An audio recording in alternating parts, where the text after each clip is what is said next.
Hello दोस्तों, आप लोग इस चैनल को सब्सक्राइब कर लीजिए क्योंकि इस चैनल पर आपके चहेते आपके दिल का टुकड़ा संपी लाल यादव आप सभी के बीच में कुछ गीत लेकर आया है।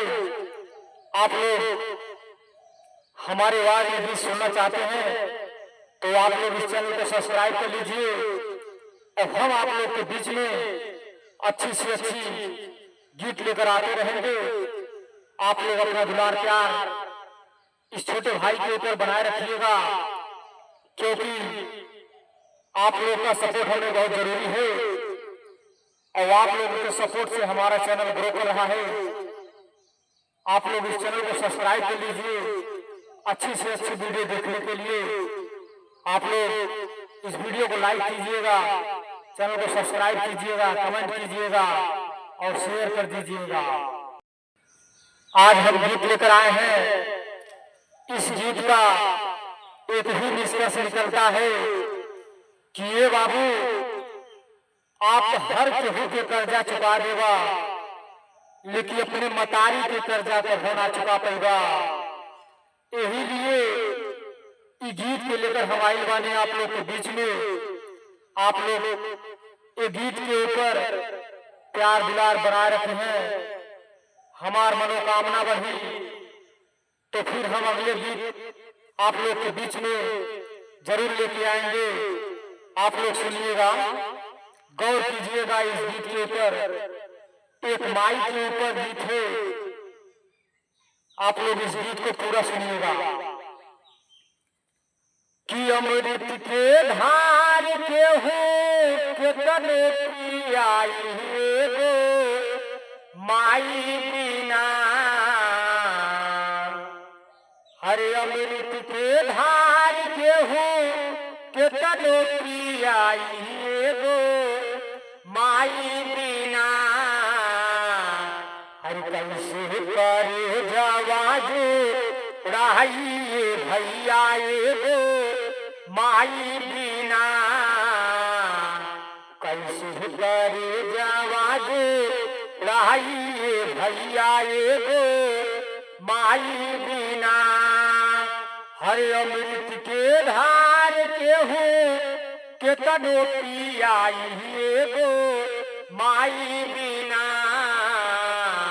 कैसे करे जवाजू राही भैया गो माई बिना। कैसे करे जवाजू राही भैया गो माई बिना। आप लोग इस गीत का अंतर सुनिए कि एक माँ अपने बच्चे के लिए क्या क्या करती है, फिर भी एक बच्चा अपने माँ को बुढ़ापे में कैसा सजा देता है, कैसा काम करता है। पर एक माँ अपने बेटे के लालन पालन में क्या करती है, आप लोग सुनिए। कि दूसर कैसे दाई पाई माई के दुलारावा। दूसर कैसे दाई पाई माई के दुलारावा। अरे अमर समान होला माई के अचरवा। ओ अमर समान होला माई के अचरवा। अरे हियरा के प्यास के हो कैसे बुझाइए गो माई बिना। अरे हियरा के प्यास के हो कैसे बुझाइए गो माई बिना। कैसे करे जवाजू राही भैया गो माई बिना। अरे कैसे करे जवाजू राही भैया गो माई बिना। अगले कड़ी में आप लोग सुनिएगा, गौर कीजिएगा एक माँ के लालन पालन में क्या होता है। अरे दही के दुलार प्यारे बचवन के मतरिया।